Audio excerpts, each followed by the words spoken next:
Subscribe করুন net doctor চ্যানেলটিকে এবং পাশে থাকা বেল আইকনটি এনেবল করে দিন আমাদের নতুন নতুন ভিডিও সেই তুমি কেন এত অচেনা হলে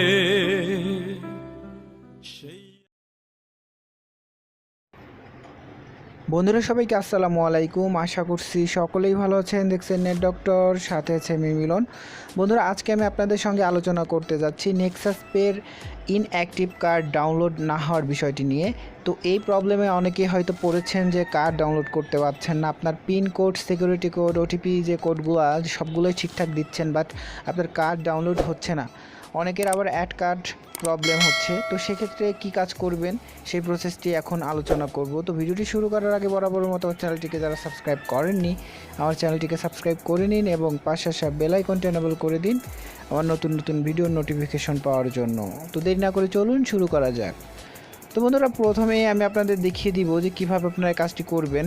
তো ফার্স্ট অফ অল বন্ধুরা আমি অ্যাপ থেকে ডিটেলস না দেখিয়ে আপনাদের বলে দিচ্ছি, কারণ এই প্রবলেমে যারা পড়েছেন তারা অলরেডি সব কাজ করতে পারবেন, বাট আপনাদের কেন হচ্ছে না, সিকিউরিটি কোড কারেক্ট দেওয়ার পরেও কেন হচ্ছে না সেই বিষয়টি নিয়েই আলোচনা করব। তো বন্ধুরা প্রথমে আপনারা অ্যাপটিকে আনইনস্টল করবেন। আনইনস্টল করার পর ফোনটাকে অফ করবেন। অফ করার পর বন্ধুরা ফোনটা অন করবেন। অন করার পর আপনারা নতুন করে অ্যাপটি ইনস্টল করবেন। নেক্সাস পের যে অ্যাপটি, সেই অ্যাপটি কিন্তু আপনাদের আনইনস্টল করে আবার নতুন করে ইনস্টল করতে হবে। অবশ্যই ফোন একবার বন্ধ করে নেবেন। আর যাদের বেশি পরিমাণে প্রবলেম, কোনো কিছু করার পরেও হচ্ছে না, তাদের কি করবেন, সিম ওয়ানে যে অ্যাকাউন্টে প্রবলেম হচ্ছে সেই সিমটা সিম ওয়ানে রাখবেন এবং তারপর ট্রাই করবেন। তারপর আপনারা নেক্সাস পের অ্যাপটিতে ঢুকবেন। নেক্সাস পের অ্যাপটিতে ঢোকার পর আপনার অ্যাকাউন্ট নাম্বার দেওয়া থাকবে, তো সেখানে পিন কোড দিবেন। পিন কোড দেওয়ার পর আপনারা ঢুকবেন।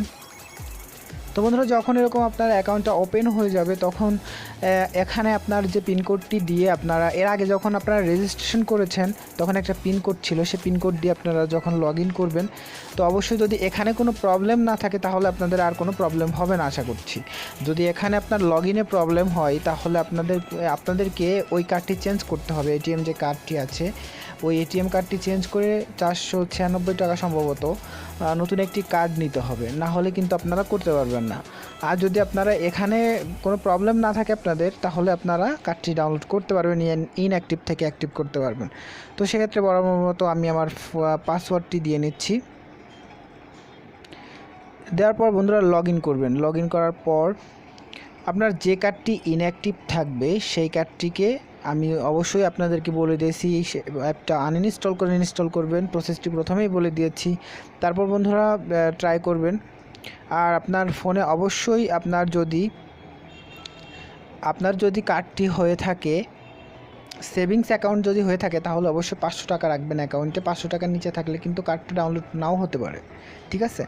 তো সেক্ষেত্রে বন্ধুরা আপনার এরকম যখন অপশন চলে আসবে কার্ডের ইনফরমেশন, যদি আপনার কার্ডটি ইনঅ্যাক্টিভ থাকে তাহলে দেখতে পারবেন এই নোটিফিকেশন 3 ডট আইকনে ক্লিক করবেন। 3 ডট আইকনে ক্লিক করার পর আপনাকে কিন্তু এখানে একটা অপশন দেওয়া হবে যেটা হচ্ছে ইনঅ্যাক্টিভ কার্ড। এই নিচে দেখতে পাচ্ছেন ইনঅ্যাক্টিভ কার্ড।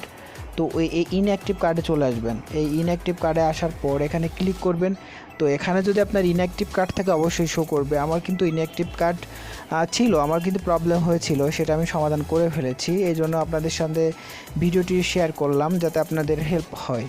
তো এখানে ইনঅ্যাক্টিভ কার্ড শো করবে যদি আপনাদের ইনঅ্যাক্টিভ কার্ড থেকে থাকে। তো তারপর বন্ধুরা ওটাতে ক্লিক করবেন, ডাউনলোডে ক্লিক করবেন। ডাউনলোডে ক্লিক করার পর আপনার ওই কার্ডটি ডাউনলোড করার পূর্বে আপনার নেম এবং আপনার কার্ড নেম আর পাসওয়ার্ড চাইবে, যে কার্ডের যে 4 সংখ্যার একটা পাসওয়ার্ড, সেটা দিয়ে আপনি লগ ইন করবেন, সাবমিট করবেন। সাবমিট করার পর আপনার অনেক সময় দেখা যাচ্ছে যে অনেকেরই পাসওয়ার্ড মানে কারেক্ট দেওয়ার পরেও সেটা হয় না। তো কেন হয় না? এই কারণেই হয় না যে এটা অ্যাপসটা আনইনস্টল করে অন্য একটা ডিভাইসে থাকার পর, যদি অ্যাপসটা আপনারা অন্য একটা হ্যান্ডসেটে ব্যবহার করেছেন আর নতুন একটি হ্যান্ডসেটে ব্যবহার করতে চাচ্ছেন, সেক্ষেত্রে ট্রান্সফার করতে গেলে একটু প্রবলেম হয় হয়তো বা। তো সেক্ষেত্রে আপনাকে অবশ্যই ফোনটা আপনার অ্যাপসটা আনইনস্টল করলে এই সমস্যার সমাধান থেকে আপনারা মুক্তি পেতে পারেন। তো এইভাবে ট্রাই করে দেখলে আশা করছি আপনারা 100% সমস্যার সমাধান করতে পারবেন। আরেকটা কথা বলে নিই, আপনাকে কিন্তু 40 সেকেন্ডের মধ্যে আপনার ওই ওটিপি কোডটা দিতে হবে, তা না হলে কিন্তু ওটা এক্সপায়ার হয়ে গেলে আপনার ওইটা কাজ হবে না। তো এটা সবসময় মাথায় রাখবেন।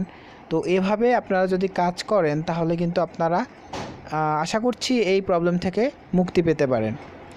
আর আমি ডিটেলসই ওইভাবে আসলে দেখাইতে পারলাম না, কারণ এইটা আবার যদি আমি ওইভাবে করতে যাই তাহলে হয়তো বা আমার কার্ডে প্রবলেম হইতে পারে। তো সেক্ষেত্রে আপনাদের আমি বলে দিলাম এইভাবে আপনারা ট্রাই করেন তাহলে অবশ্যই হবে। আর যদি আপনাদের লগ ইনে প্রবলেম থাকে তাহলে কিন্তু কার্ডটা চেঞ্জ করতে হবে, নাহলে কিন্তু হবে না। তো এভাবে আশা করছি বন্ধুরা আপনারা কাজ করলে সমাধান পেতে পারেন। তো বন্ধুরা, ভিডিওটি যদি ভালো লেগে থাকে অবশ্যই ভিডিওটিতে লাইক দিয়ে যাবেন, কমেন্ট করবেন, শেয়ার করবেন এবং সাবস্ক্রাইব করতে ভুলবেন না। আজকের মতো পর্যন্তই, সকলেই ভালো থাকবেন। আল্লাহ হাফেজ। আমার অপরাধ ছিল যতটুকু তোমার কাছে, তুমি